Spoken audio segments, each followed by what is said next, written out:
Welcome back to part two of the Surface Transport edition of the Venari Podcast with our guest, Lee Sander.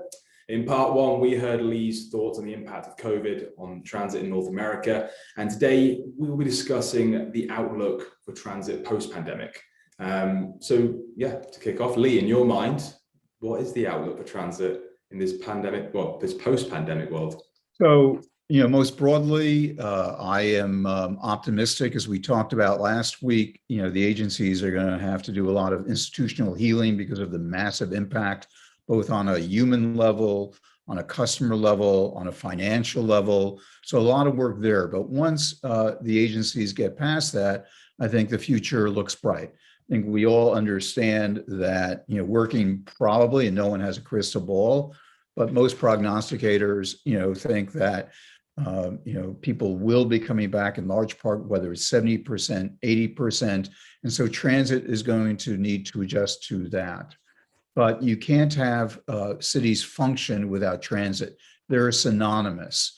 And so it just is unlikely that business is going to abandon downtowns. People are going to abandon. The growth level may be reduced. But the interesting point about that from a transit planning, regional planning perspective, was that the growth that we saw occurring in places like New York, in Boston, in Toronto, in Vancouver was overheated. It was almost, too much migration to these limited, centers. So some slowdown in those growth patterns, which buys you, let's say, a couple of years of the natural annual growth in demand, some slowing down of that is not a bad thing, because the capacity of these transit agencies, of these governments to build, to capture that demand, to respond to that demand, was limited. And so some reduction in demand is not a bad thing.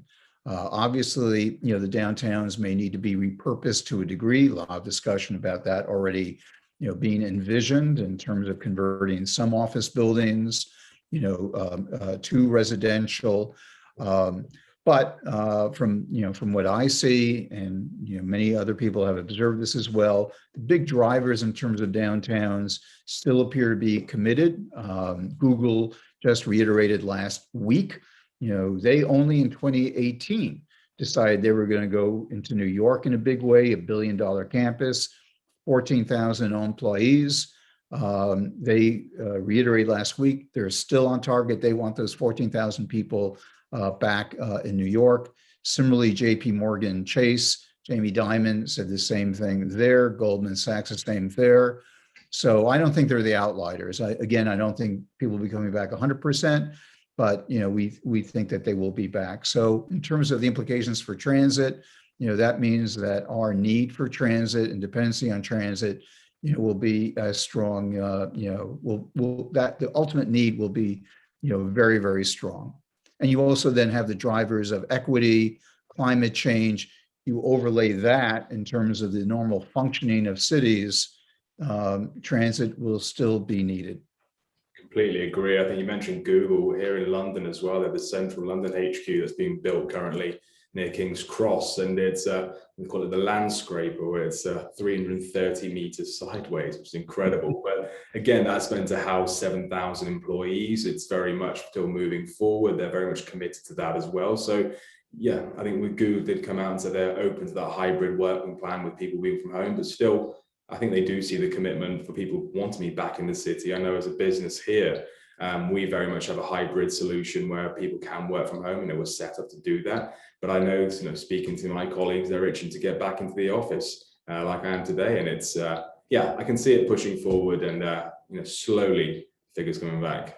And as we talked about last week, the transit agencies are going to need to rebuild the trust of its customers to demonstrate that their health is not at risk. Within the vehicle. I think that's now been demonstrated, but that will need to be reiterated. And so lots of work that transit agencies will need to do. They will need to continue to innovate, be customer oriented, improve passenger information with apps and other technologies so they are competitive, because we also don't want people driving. The downtowns, don't have the parking capacity and the linear capacity in terms of movement to support that. Cities vary in the United States compared to Europe. And so transit will need to be competitive so people, don't, go back to driving cars into downtown. So a lot of work to be done, but the broader parameters, are there. And I think we saw the financial decisions made both in Ottawa in Canada and at the provincial level, as well as in the United States and Washington. The strong governmental support, and government can make a difference in terms of driving, these, the behaviors with financial support and leadership to convey how crucial transit is to society. Definitely. I think you've already commented a bit on that just then with, understanding what will transit agencies need to do in order to build, this path to recovery. I know you mentioned a few points there. Are there any further ones where you think are going to be critical? I think it is the media. I think it is, all the ways in which, you engage in outreach. I think it's public events. I think it's, mayors, governors, premiers taking this system, demonstrating, that it is safe, and then having the broader conversation about why, from an equity and climate change standpoint, and just an economic standpoint, how vital these systems are. I think that they are a little bit unappreciated. Maybe that's biased in terms of my background. They get appreciated when they stop. Then people freak out. But until that happens, and you don't want that to happen, they tend to be kind of taken for granted. So I think emphasizing to society how they are an integral part of the functioning of a large metropolitan area, not just the downtown, but large metropolitan areas, and that's where most of the population don't function if you don't have a vibrant downtown. And that does not happen with a vibrant, dynamic transit agency that's rubber tire with bus, that's light rail, that's subways, that's commuter rail. And then there's also a tie-in in terms of intercity high-speed rail too. Definitely. I know I'd struggle to get into work if I didn't have the transit system. So I'm very much grateful for them. And the other one was we've seen, transits like New York City MTA, who have now completed its contactless payment rollout. So all the subways and buses. How important is that going to be? Because obviously, previously we'd have had weekly, monthly, annual fare systems where they were in play. But now, obviously, with hybrid working solutions, people want that flexibility, which surely this will allow. There's going to have to be another financial model. I think what's occurred to get through the pandemic in the next year or two, there's been a lot of brute force financially in terms of a lot of expenditures in the next couple of years just to support the capital and operating budgets now. But in the longer term, if these hybrid work patterns do continue, and one would assume to some degree they will, whether it's 10%, 20% working from home, there will need to be some new financial models, so that these systems, are support maybe more from a state, regional, federal tax perspective, as compared to the fare box. The interesting thing is, on the one hand, the ridership will be less. On the other hand, it will prevent less crowding. You'll have less crowding, which, and so it's kind of an interesting complementary behavior there, but with less people, whether it's 10, 20%, less people running the system, one will need to calibrate financially in terms of how one supports that, maybe less at the fare box.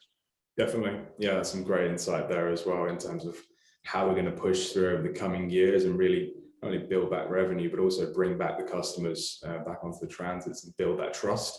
And yeah, I appreciate this week again in terms of giving your insight. And I know next week we're going to be discussing, what does the future hold for transit with the Biden infrastructure plan in terms of climate change. So I'm very much looking forward to those discussions, but thank you again, Lee. My pleasure, Gov.